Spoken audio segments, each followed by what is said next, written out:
What's up, everyone? Team Omega here at the Houston Regional. What's your name? My name is Alex Bastian. And what did you do today? I got 7th place with Ritual Beast. Ritual Beast. Oh shit, that's dope, man. All right, so to start things off, let's go with the monsters. So regular hand traps, I decided to use 2 Effect Failure and 3 Ghost Sucker. Okay. These were all right, but I changed in that last minute thanks to this buddy over here because the concept was that since these were originally traps, they were 3 mistake and 2 strike. If I was going to go against Gokis a lot, I wanted to at least have something if they were going to go first. Okay. That was the concept that, and I only faced 2, but they did help whenever they were there. Okay, that makes sense. So to the actual monsters, so we got 1 win and 2 lore.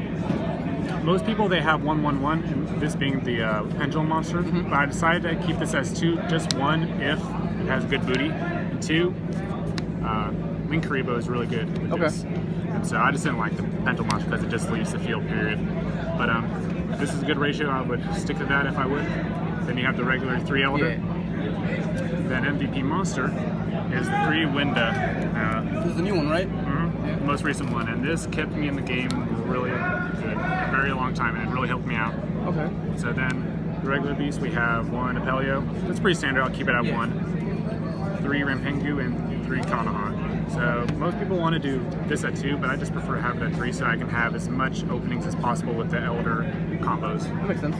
So, and that's it for the monsters. And I'm moving on to the spells. MVP spell won me the game last round. It was fucking hilarious. How was it? So I ended up. So it was actually a very weird match. It was kind of like how Worlds ended, you know. I normal Skullmeister attacked him 3 times. Skullmeister. Yeah. Okay. 3 times, and that's in the side later. I'll show you. But and then we had no thing on the field. He had a unicorn in the grave by Monster Reborn and killed him for game. And he was really disgusting. I don't blame him because I would have been triggered too. But anyways, I'm glad I put this in there and helped me out a lot with combos too. You know, if a Ghost Ogre, which actually happened, I was able to keep going with the combos when I had Monster Reborn. Okay. So that helped out a lot. Next is D-Fissure. That helped out a lot, but honestly, every single time I played it, people had Twin Twister. So it wasn't that bad, but I still had plays.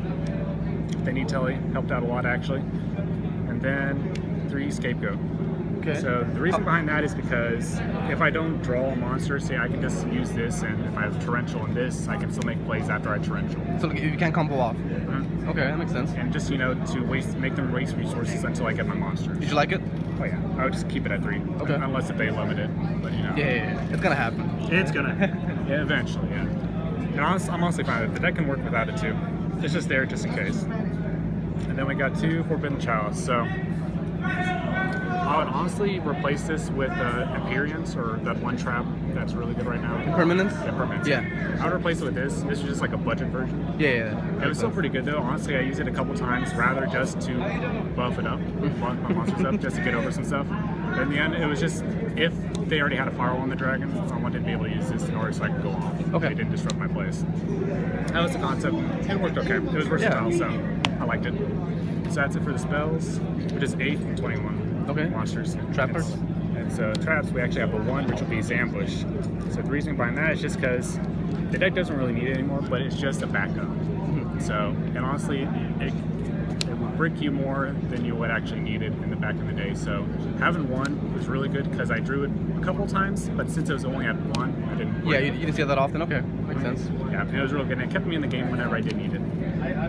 So then next is Macrocosmos. I actually did not put any work in the deck. Really? It's a staple in the deck normally. Yeah, it's actually really good, but people kept on Twin Twistering. It's like, it was really good this one. But the MVP was actually Goes in Match. Really? Not Rivalry? Rivalry fucks me up because I have Thunders and the rest are Psychic, so the types screw me over. So, but they're all wins, right? Which really helps out a lot. The only thing that doesn't go well with this is Scapegoat, but I can just wait until they get rid of this, then I can Scapegoat. Okay. And then the other MVP is 3 Torrential. Oh my god. That card's dumb. Really good against Goki. It was met against the other matches because they didn't have as much Mars. It was more control, honestly. But this is good against the Cybers, but I ended up losing to them anyways because plus 10 is really good. Yeah. Really good against Gokis. He got 4 monsters out on the field, and I just Torrentialed, and he couldn't do anything after that. That's insane. Yeah, boy. And then, actually the best trap in the deck is 3 Seeds, yes. Classic. The untargetable. Pop. It was really good, like no matter what deck I faced, so I'm glad this thing's at 3. Okay. So, pretty good, pretty solid. So it's 40 cards total, so pretty good.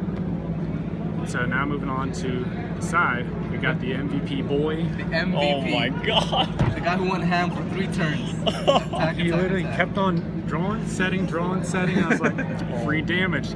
Because he evenly matched me later, and then he was able to just blow my field up. And so I had nothing but this, and we were top decking. So it was literally world all over again. Okay. Worlds.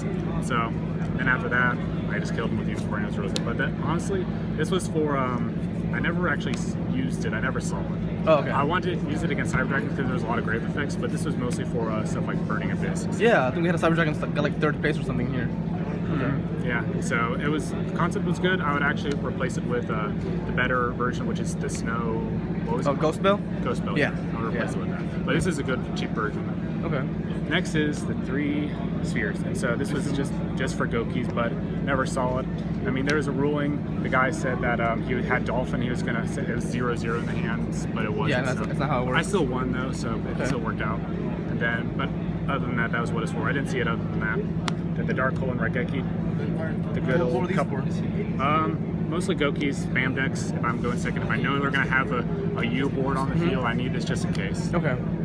But I never really saw it. I never really needed for it. Most of it was just control, and I already had a good like position against the deck already. So against most of the stuff is mostly for Gokis, but I only faced 2 today. Yeah. So It's kind of underrepresented today. yeah. And so the one that I always constantly sided in was the Call by the Grave. Not only for hand traps, which was really helpful, but was also against grave control as well. So there was lots of times where they were trying to Goki rematch, and I would target one of them and they wouldn't be able to get it. So so that helped out a lot. One that I never really ended up using today was Red Reboot. This was for Altergeist, but I didn't see a single one today, so now I got a channel. But this one did help out a lot. So I used this one most. Yeah. This was used against almost everything. I just expected they're going to have a whole bunch of flood and floodgates and stuff like that. And I had to help him out a lot, especially against perhaps this guy. He had a Kaiju Turbo, and I had to get rid of his stuff immediately. So, but yeah, that helped out a lot. Moving on to this extra deck. Yeah. So we got one Nightmare Phoenix just in case if they have a board that or something I can't get rid of. It's just for scapegoat target. If I have like goes in match, I needed another Earth. Yeah, I need an Earth. Yeah. And this is just for random targeting, I guess. Just staple. Okay. This is one I wanted to try out a little bit. Power Code Talker. It's actually, the concept is really good. It's basically essentially for big boss monsters. What does it do? So it has the first effect. I can target one monster they control and they negates it. Okay. Second effect is what it's important for. It contributes when monster points to and doubles its attack. Oh, so to like OTK and stuff? Yes, like so it can get itself 46 over the big monster. So I was just like, that's pretty good. it was initially for actually the Blue Eyes Ritual monster because that card really kills this deck. Chaos Max? Yeah. So this helps out a lot. Big friends. Okay. Now this really does help out a lot with Tooling Creepos. yes, Tooling Creepos. It's mostly so I can get Power Code Talker out. But this works really well with lore, which is why I was saying I would rather prefer 2 lores than 1 lore and the Pendulum monster.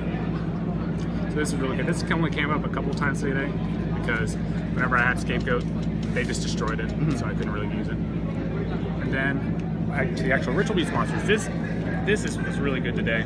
I probably OTK'd 3 to 4 times today with this card. Really? Yeah, it was really good. And so this really keeps me going with the engine and keep making me have a solid field. So it really helped out a lot. Then the 2 Apelio. Yeah. I would.